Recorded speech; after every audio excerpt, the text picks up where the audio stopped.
From WNPR, I'm John Dankosky, and this is The Wheelhouse. The president's expressed concern since this Obama policy came into effect, but he's also voiced that this is a very expensive and disruptive policy.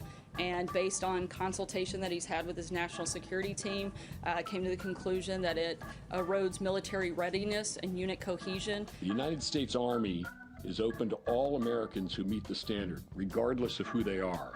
McCain waves his hand to get the attention of the Senate clerk, pauses for just a moment, and gives a dramatic thumbs down. Yes, the White House said the president was involved in the crafting of a misleading statement that initially obscured the true nature of his son Donald Trump Jr.'s meeting with a Russian lawyer during the campaign. The revolving door at the White House is spinning faster. Anthony Scaramucci is out of a job only 10 days after being named White House Communications Director. This happened hours after John Kelly was sworn in as the new chief of staff. Yes, that all happened in 1 week. You can join our conversation 860-275-7266. Comment on our website, wnpr.org/The Wheelhouse. You can also find us on Facebook and Twitter at WNPR Wheelhouse. Joining us to talk about the week's news is Colin McEnroe, host of The Colin McEnroe Show on WNPR. Howdy, Colin. Good morning. Christine Stewart is here, editor-in-chief at ctnewsjunkie.com. Hi there, Christine. Hi, John. And Dan Haar, who covers commerce, economics, wealth, and poverty. He's a columnist for the Hartford Courant. Hi, Dan. Good morning. So, Colin, there's so much to choose from. This is one of those weeks where I'm just going to let you choose what's the topic we want to start with. It's been a week that started right here when we were sitting here with this transgender military ban that came out in a series of tweets. We all just realized we should open up Twitter in the background so we know if some other policy pronouncement is made during the course of this hour. I don't know. Where do we start? Well, I don't know where we start either, although I guess I would say that there's two problems with the Donald Trump presidency. One of them is that it's chronically dysfunctional, and the other one is that it's occasionally functional. And so when it's functional, the places that it's functional tend to be kind of undocumented. I mean, Scott Pruitt is over there at the EPA just ripping the environment apart. You know, you don't really read so much about that, so you tend to read more about dysfunction. But this dysfunction is the main storyline right now, and the weakness of this presidency. This is a president who, in the case of the healthcare debate, got about as publicly involved in a bill as I think I've ever seen a president be. I mean, usually presidents are very involved in bills that they care about, but not in a way that you know about. They're not like, bumping up against the equivalent of Mitch McConnell, to be ringmaster. And that's what's happened there. He has just put his shoulder into this as hard as he possibly could, and he came up short. He also just did have this extraordinary week that included a speech to the Boy Scouts, which the Boy Scouts eventually had to apologize for, a speech about law enforcement in which he appeared to endorse kind of routine police brutality in a way that made most police organizations in America profoundly uncomfortable.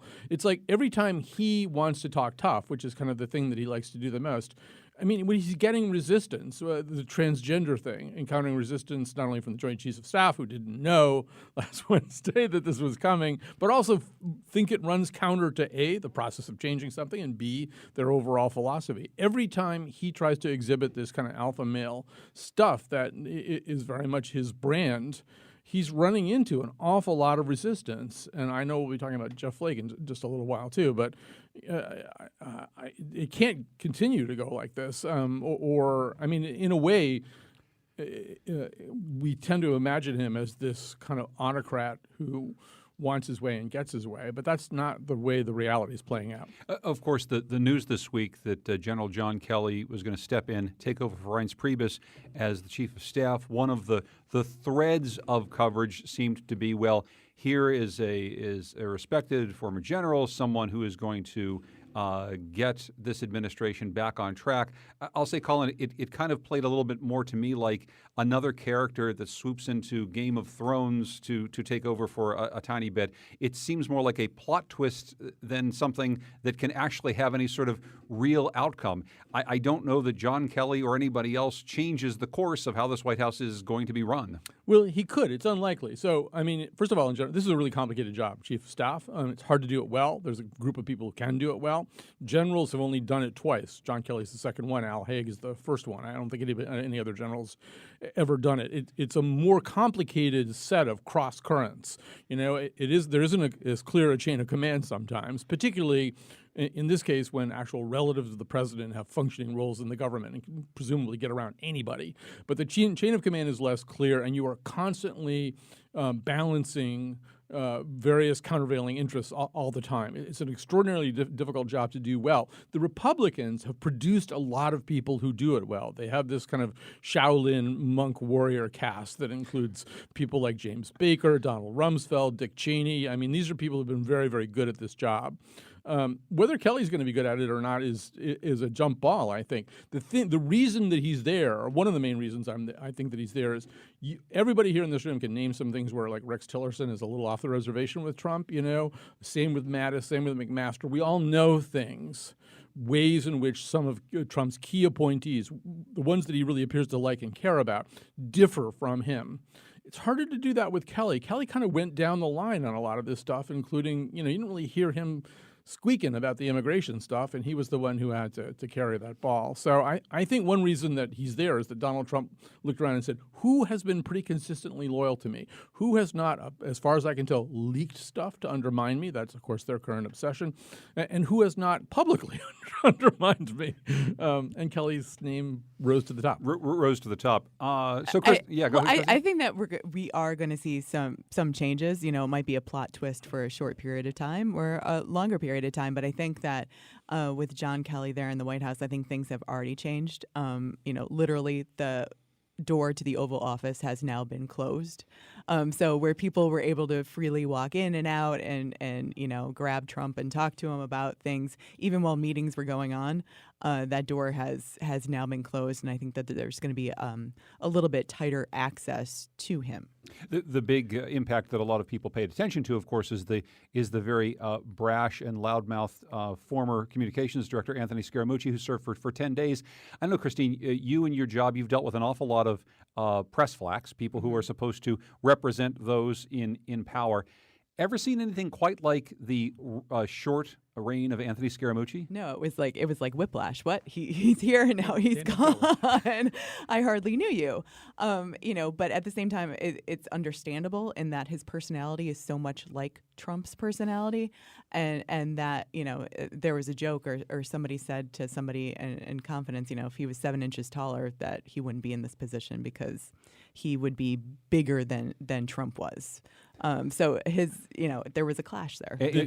That's a story that Scaramucci was shopping yesterday. Yeah, exactly. He was saying that Trump had said that to him. Well, we did have Joe Cohen under the Weicker administration, who was pretty out there defending the nuclear waste dump in East Windsor, I believe. Was it East Windsor or Ellington? I can't believe you remember something like that. It happens. I want to go back. Don't remember that. I want to go back and disagree with something Colin said about the president. I don't agree that he had his shoulder to the wheel on Obamacare repeal and replace and replete and all that stuff. I think that the problem in that situation was he did not lead with any ideas. All he did was posture, and at that level of operation, you need to actually come to the table with something that you say, this is what we want to do. And Donald Trump didn't have anything that he wanted to do on that. All he wanted to do was bash people, and that, as he's learning, doesn't lead to results. I think when you look at the chief of staff, he represents discipline. And that's great. Discipline in respect to behavior. If you can rein in the president's behavior, then that's great. But it doesn't get us anywhere in terms of ideas, actual ideas coming out of the White House, which I think oddly has been bereft. I would. First of all, I think we agree about that. Okay. McConnell basically at a certain point said you're hurting more than you're helping, and the way that you whip legislation is not that kind of posturing that you're talking about, right? You call individual legislators in, or congressmen or congresswomen in, and say, if you don't give me this, I won't give you that. I mean, presidents have been breaking arms that way for years. You have your people up on the Hill breaking arms. You're right. He substituted theater for that kind of, you're talking about substance and policy. That, to me, that's pie in the sky. I will probably never get there. But presidents typically, when they want something passed, they know how to break arms and get concessions out of people, and I don't think he has that kind of operation. Well, I will say, if we want to turn to health care now and what didn't happen with the health care vote, of course, a lot was made about John McCain's vote. A little less was made about Lisa Murkowski or Susan Collins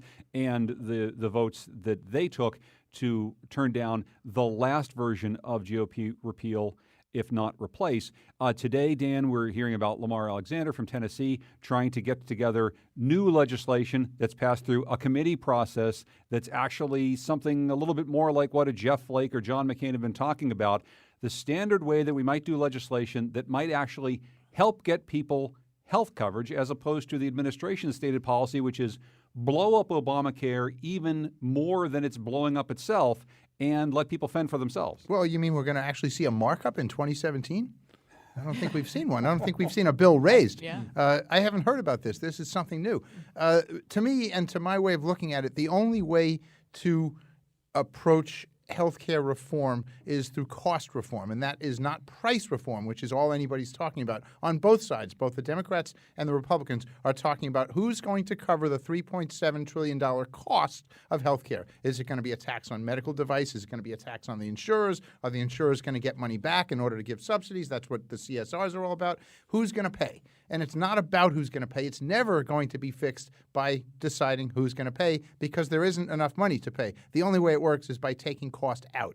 And I'd like to see whether Lamar Alexander has the idea that let's go after the underlying cost of health care. And if he doesn't, there's no such thing as reform. Of course, the fact that we don't know anything about what the ACA or its replacement is going to look like, it's causing real problems for people, Christine. I mean, as we were talking about before the program, it's not just at the state level where there's an awful lot of uncertainty, which we'll get into in a little bit about the state budget, but there's an awful lot of uncertainty about the healthcare system that Americans are going to live under, and that has real consequences as households like all of ours trying to make decisions. It definitely has real consequences, and I think that people are concerned about this, and I think that that was the fundamental problem of what the Republicans were trying to pitch.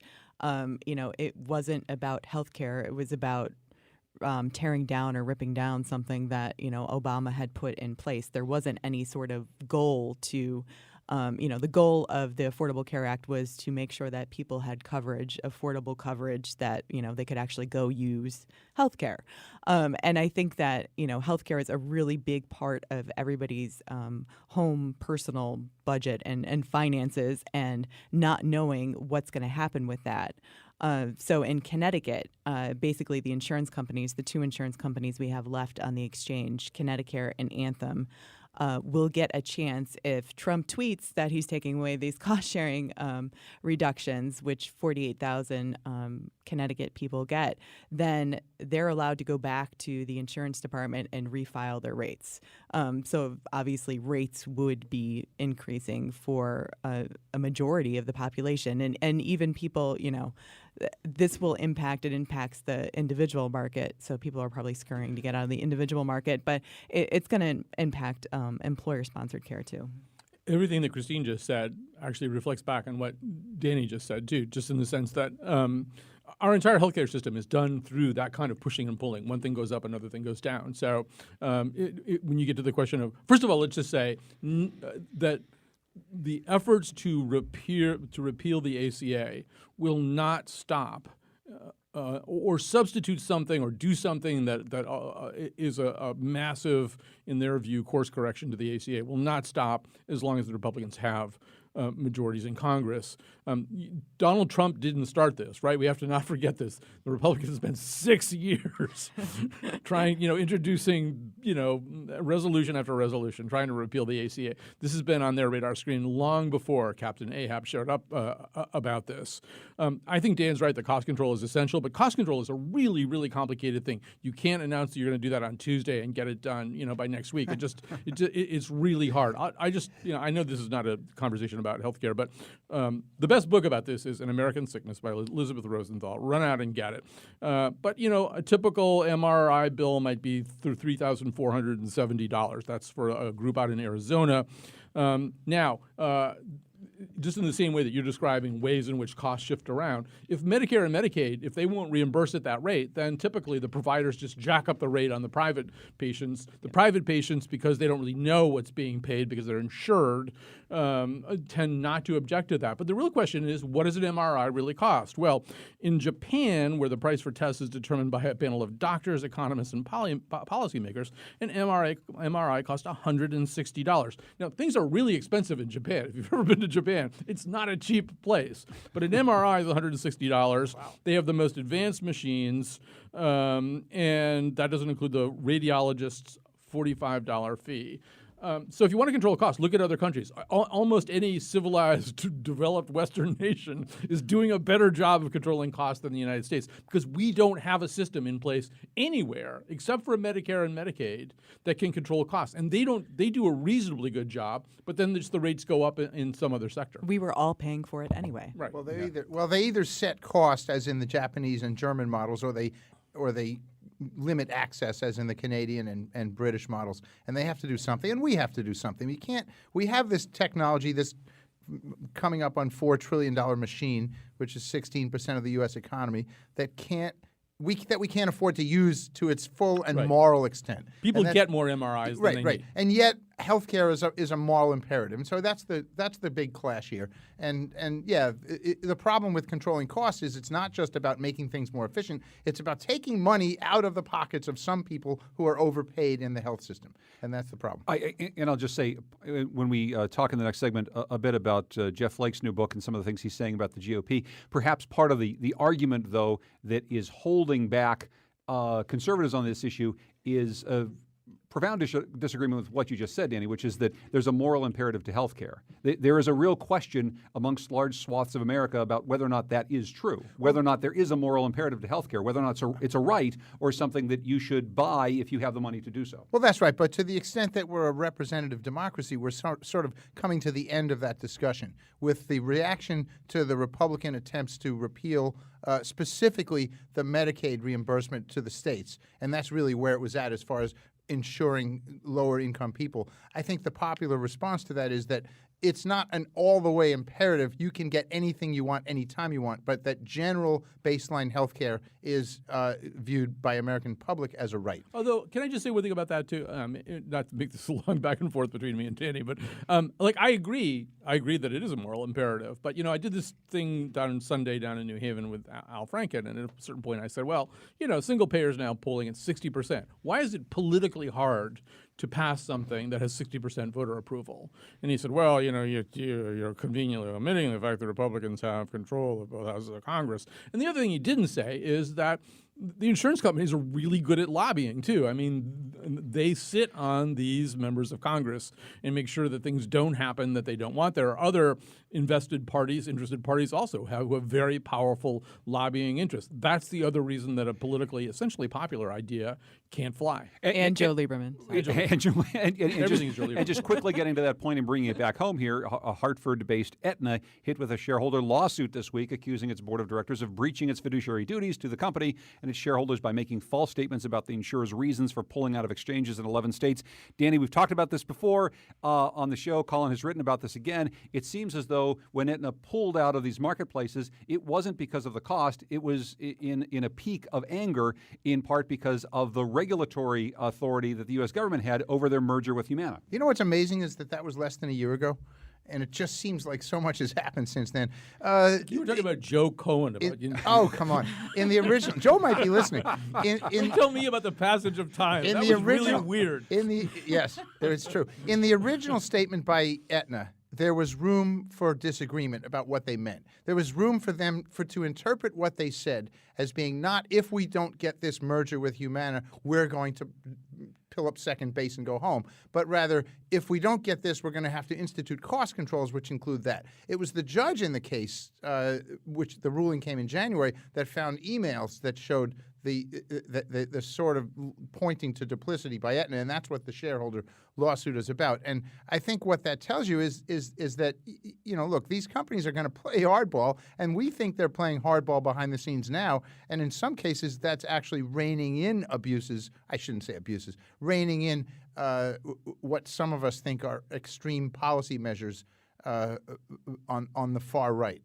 Specifically on the environment and on healthcare. And so it may in part be a moderating influence, the fact that companies like Aetna are doing what they're doing. I want to take a break. When we come back, we're going to talk a little bit about a GOP senator taking on his own party, what that means not only at the national level, but also here in Connecticut. We're also going to talk about what is or is not happening at the state capitol. Finally, a deal on union concessions. Now it's just a matter of getting together on a state budget. We'll look at the impact that's having to actual real people who live in Connecticut with Dan Haar from the Hartford Courant, Christine Stewart from CTNewsJunkie.com, and our own Colin McEnroe. This is The Wheelhouse.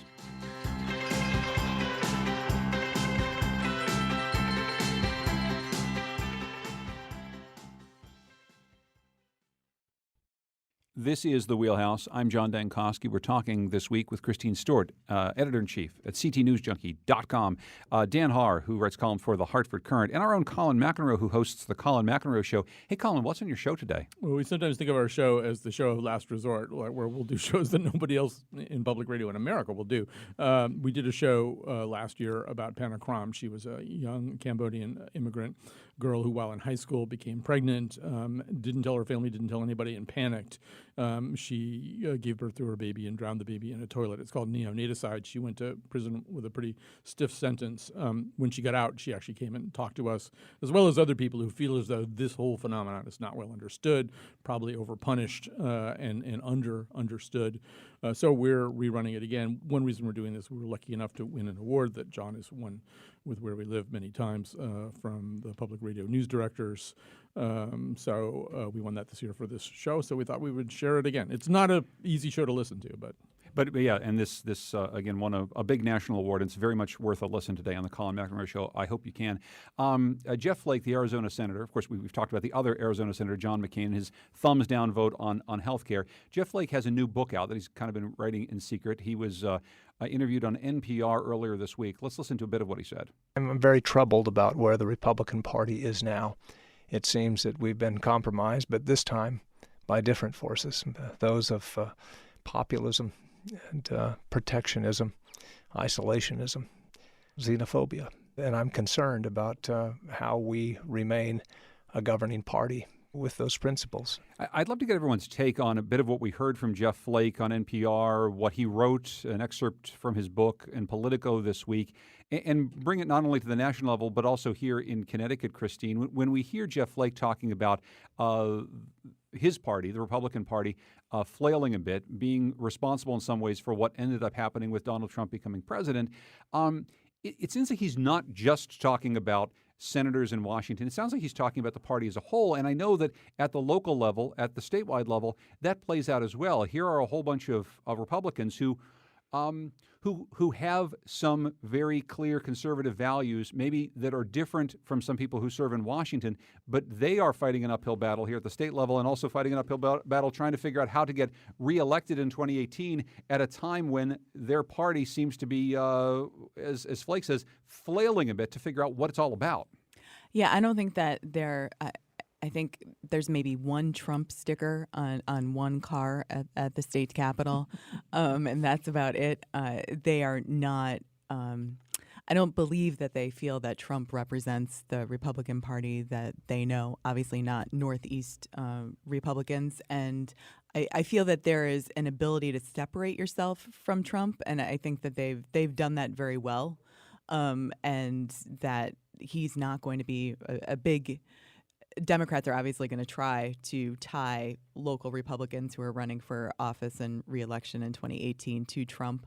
I don't see that they're going to be able to do that with any success because I feel like Trump is so separate from the Republican Party. He's such a personality unto himself that it's very easy to separate him and the party and say that, they are two separate things. I will say, though, I get regular emails from the actual Connecticut GOP, the Republican Party, and those seem to have a different tone than the tone of the people that you're talking about who've actually been elected. J.R. Romano sends out an awful lot of things that sound like they're not too terribly out of place within a Trumpian administration. Yeah, no, I would say that I guess the Connecticut Republican Party needs money from the larger Republican Party, and so it kind of takes this line. And I would say that there are some people within the Republican Party that do embrace Trump and how he represents the Republican Party as opposed to how they represent the and Republican one of them is J.R. Romano. And one of them is J.R. Romano. And the guy who heads the thing up, J.R. Romano, is one of those people.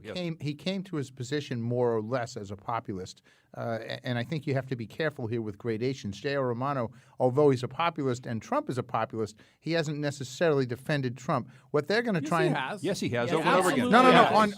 No. He hasn't defended his behavior. Is what I meant to say. No one is defending Trump's behavior. The behavior from the. And so that's the game: is to try and separate his behavior from his policy beliefs, and it's getting harder and harder because the effectiveness of this administration in the White House is tied to the behavior of the president. I will say that I think part of the Jeff Flake critique of his party, though, Dan, is he's not necessarily pointing at the behavior of Donald Trump. He's really pointing at a failure of the party to define what it stands for, that social issues, that going after transgender people serving bravely in the military is actually something that is a conservative principle, something that Jeff Flake seemingly has a problem with. And that's something that's different than the behavior of the president and some populists. That has to do with what the party has decided are actual policies that they should back. Yeah, well, look, both parties are because we have only two parties. Both parties have always struggled with the side of them that is populist. The Democrats have the exact same thing with reining in business. There are pro-business Democrats like Clinton, and there are people who want to obviously rein in. And it's the same thing on the Republican side. So that's not new. What's new here is that he's opening up the door to this idea that, hey, it's not okay to have this guy in the White House who's just plain mean and whose policies are just plain mean. And so what Flake, even though he only mentioned Trump twice in the excerpt, I assume he was the one who sort of edited the excerpt in Politico. I believe he was. The name Trump only came up twice in that, but it's giving, and that's why the White House is reacting the way it is. It's giving cover to any and all Republicans who want to step forward. And I think, Christine, you think more will not step forward, I think? Is that what you said? What, to differentiate themselves from follow Jeff Flake? I don't know. There may be more that step forward. I think in Connecticut that Republicans, aside from the party establishment, have separated. I'm thinking of Len Fasano has separated himself. But I disagree with the idea that it won't hurt Connecticut Republicans. I think by 2018, if things continue to go the way they have, and of course, depending on the economy, if the economy does well, everybody's fine on the Republican side. If the economy doesn't pick up more, especially in Connecticut, those Republicans that have been identified with Trump are going to have to do more than say nothing. They're going to have to actively distance themselves. So if we go back to, say, May or June of last year, there were Republicans in Connecticut who had to make a decision. It was clear that Donald Trump was in the process of sewing up the nomination.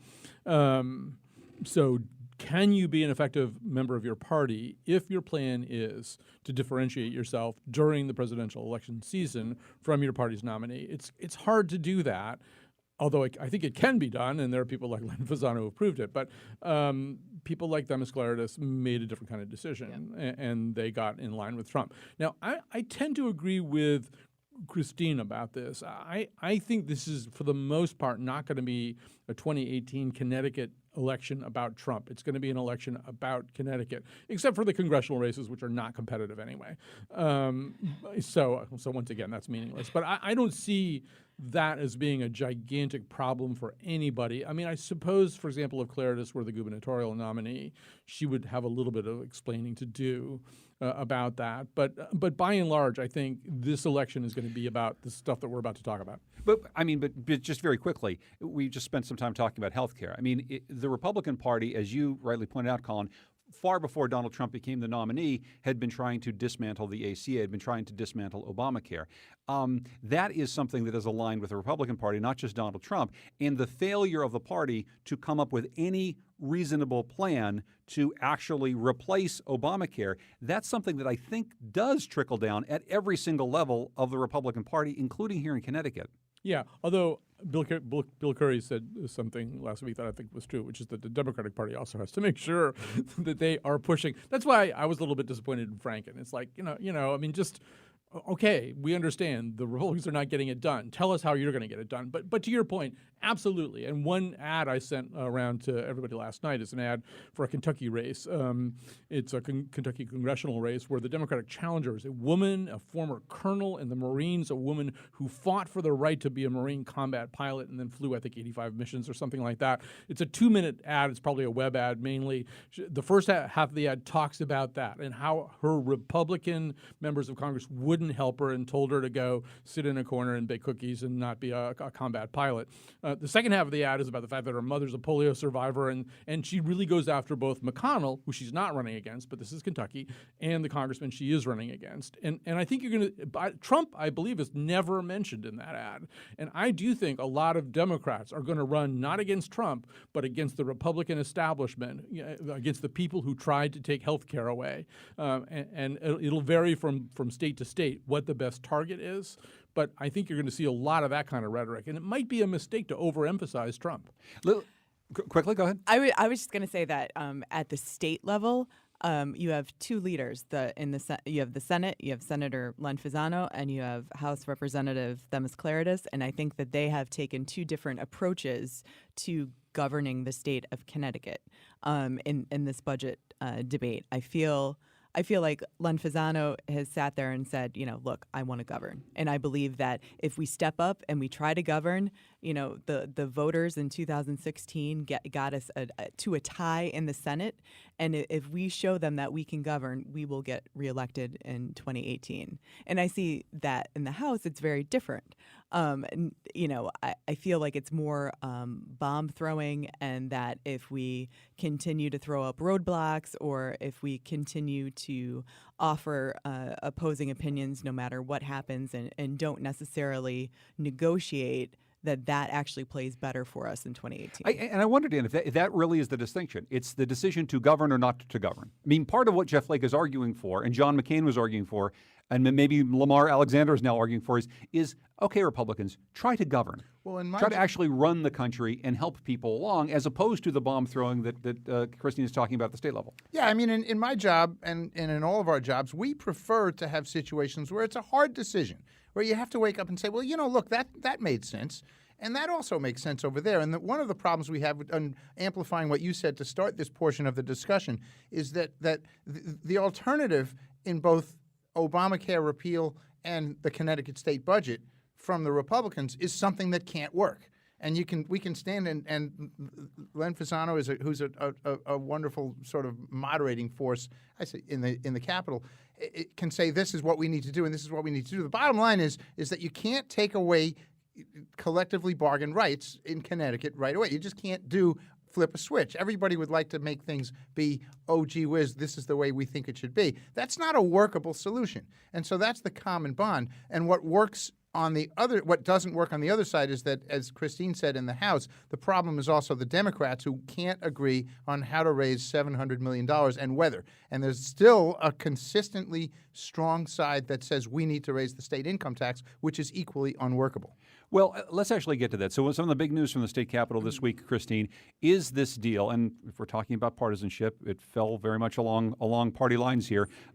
This union deal reached with state workers. The vote had to be broken. The tie vote had to be broken by Nancy Wyman, the lieutenant governor. And so now there's this $1.7 billion deal with state employees. That deal extends some protections over the course of a long period of time, something that Republican senators were clearly not pleased with. What exactly did you see in this union deal and the vote that Nancy Wyman had to break? Well, there's good arguments to be made on either side of this issue. And I think that people who ended up voting for it and looked at all of the numbers and the data said, look, this is a good deal. I understand that in negotiations there's give and take. In order to get this deal and to get the concessions, in order to, start creating a state workforce that has a hybrid defined benefit, defined contribution plan, and won't have any job protection, and is paying more for its health insurance, that we had to extend that deal another 5 years for the health and pension benefits portion of it. So that was the give and take. People really objected to extending the deal past, the next 3 gubernatorial administrations. But in order to get the concessions they got, which will in 30 years lower our unfunded pension liability by, I think it's something like $20 billion or something like that. So, we'll be getting these new employees in, replacing the old employees as they begin to retire, and in the end, Connecticut will benefit. But we do have a short-term problem too. There's so many things that I would like to see. 2 things that I would love to see and first of all, Dan's absolutely right that you can't fix the structural problems of the way these things are arrived at today. On the other hand, I will pretend I am Keith Faniff now. If you take your boat out every time and it springs a leak, you have to fix the leak right there before the boat sinks. But you, at a certain point, also have to say, why does my boat keep springing leaks? And you have to do something about that too. So that was a Faniff-like metaphor, I think. Fanuffian. Yeah, Fanuffian. Fanufian and Fasanovian.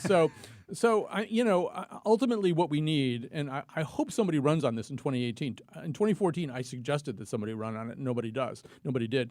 I think there needs to be kind of a blue ribbon compensation commission where we look at all state compensation and then say, okay, you're a state cop with 6 years. What does a state cop with 6 years make in Rhode Island and Massachusetts and surrounding states? What's that person's benefit package?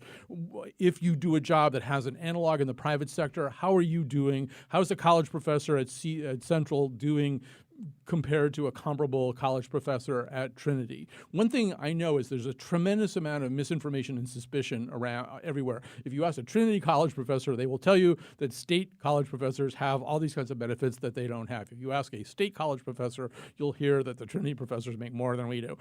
So let's figure this out. Let's get this stuff on the table. Some state employees are overpaid. Some state employees are underpaid. It just goes without saying. Let's sort of try to figure out what compensation is and benefits relative to other states, relative to the private sector, get some real answers. The piece of investigative journalism I'd like to see is what's the difference now in compensation structure, benefits, and other kinds of latent goodies between a seniority state employee and a recent hire? Because talk about a caste system. There's like a lot of stuff that just got sunsetted in for those people who the unions took care of, the senior people, and said, you people who are being hired today and tomorrow and last year, you guys are you're the untouchables. You just have to live with whatever we give you. It's still, I'll say one last thing. Yeah. Which is there's another communication process that has to go on. The public listens to this stuff and hears state employees going, but my pension is now, and they think, well, I don't have a pension. Like 10% of American working people, I think, have pensions, something like that. It's a really low number. And so the way this is going to be understood politically in 2018 is either, okay, we got some concessions. They gave up some stuff that they wanted in order to help balance the state budget. That's what the Democrats are going to say. And the Republicans are going to say, they still have better stuff than you do. You're paying for it. And until there's a really good communication process that kind of gets to a third point of that triangle, we're going to have a very rancorous political situation here. I'm now about to get like 9 million emails from Connecticut is a bit of an anomaly in the sense that our economy has struggled for so long that the pay and benefits of public employees can't rise and fall because it's not the type of thing that's set up with a system, whether it's legislated or done through collective bargaining. And they were insulated from the 2008 hit, right? Well, that's right. Yeah. That's exactly right. And so whereas other states have, including especially our neighboring state of Massachusetts, to a lesser extent, Rhode Island, a much lesser extent, have recovered in respect to job benefits and pay of the average person, Connecticut has not. And so that's sort of amplified it, but that's not necessarily a fair comparison. We know from a study in Wisconsin, which is not altogether different from Connecticut, that the public employees who have a higher level of education tend to be paid less than their counterparts, especially lawyers. College professors is a different animal. And those who have less tend to be paid more because the benefits are a higher percentage.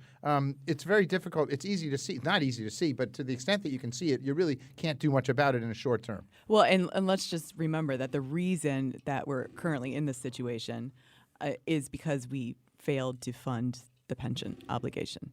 So we did create these benefits and we've had these benefits, but the lawmakers who were in charge and the governors failed to fund the pension benefits for such a long time that we're in such a deficit right now. We have to take a break in a moment, but Christine, let's just quickly talk about then the outgrowth of this. So we have this deal now, and now, well, great, we've got this deal. Whether or not people love the deal doesn't really matter. There's something to negotiate a budget around. Yes. We need to negotiate a budget, and the two things I want to ask you are, what is the process for that right now? And also, what are you hearing about the real impacts? We've been talking about this for the last couple of weeks. The real impacts of us not having a state budget that's workable as we head into August in school season. Yeah, so there are some really real impacts. And right now, to be honest, there is no process. There's no process to introduce legislation. There's no process to introduce bills. There's no so basically lawmakers are meeting at the state capitol and they're going over these documents in private. And so there's no public input, there's no public hearing process, and so the public has no idea what is happening and how we're going to erase the $3.5 billion deficit. And so I guess going forward, school systems and municipalities are like, I don't know what to do. I don't know what kind of state aid you're going to give me. I don't know what kind of education funding you're going to give me. Do I, delay the opening of school? Do I, try to delay how many people I'm going to hire? Do I hire less people? Do I increase class size? We heard from the mayor of Meriden talking about maybe having to lay off people midstream. Torrington delaying the start to school because they're going to save $190,000 a day. And as you said, in some towns, Christine, car tax bills, something the towns aren't going out because they don't know what the rate's going to be. They don't exactly know how to deal with any of this stuff. Right. They don't know how to handle this. So, is it going to be 32 mils? Is it going to be 37 mils? Who knows? I'm laughing because, I used to have this job at TIC where we used to have to do the snowstorm school closings. I think we have to do that now. Like in Torrington, there'll be a 14-day delay. And it's like a snowstorm in September. I think Ben Barnes, the budget czar, has made the point that we should not assume that the towns individually have done a particularly good job of making themselves efficient. And if this forces them to be more efficient, then that's something that's good for the Connecticut economy. That's a side piece of this that he may be right. Well, he may be right. And I think if you look at the towns, at the reserves that these towns have, they're much better off than the state right now. Very quickly, Dan. But the problem with this idea is that it's like not telling a business what the tax rate's going to be and saying, well, you'll figure out a way to make your books balance if there's all sorts of chaos around. Towns don't run the same way as the state does. Towns need to have some sort of certainty if they're going to be efficient, not efficient, run themselves so that they can actually pay their teachers and pay people to clean up the roads. This is something towns need. You're not going to force efficiency through chaos. Even in good times when Governor Rowland was giving back rebates to individuals, which may have been a mistake, it was always a problem for towns because which may have been a mistake. Yes. It was always a problem for towns because the June 30th fiscal year. It seems like a simple solution to say to the towns, go to a September 30th fiscal year and let's have at least a little bit of leeway. Everything works when you have 1.5% to 2% growth, and that's what most of the country is seeing. That's what Connecticut is not seeing. That's the core of the problem here. There's an impact too on families too, because it's like, but you're going to owe that car tax bill. You don't know how big it's going to be, and it's not going to come due in the month that you expect it to become due. So you got to do a little bit finagling. September 30th fiscal year, Colin, that'd be great. The budget won't even be done by then. Right. I mentioned this. The state still stays on June 30th. I mention this every time, but yes, all of the problems that Christine and Dan have just laid out are there. And then also, I mention this every week, but all these nonprofits that care for the most vulnerable populations in Connecticut, all this stuff that's been privatized and outsourced to nonprofits and stuff like that, those people are scared out of their minds, and so are their client bases. So it's why they should have done the mini budget, just to put a Band-Aid on this. Let's take a quick break. When we come back, we're going to finish up some of the week's news, and I'm also going to ask our guests to give us one good thing that happened in the news this week, or in their lives, or in the state, because there's so much bad news. Let's find something good out there with Colin McEnroe, Dan Haar of the Hartford Courant, and Christine Stewart of CTNewsJunkie.com in the wheelhouse.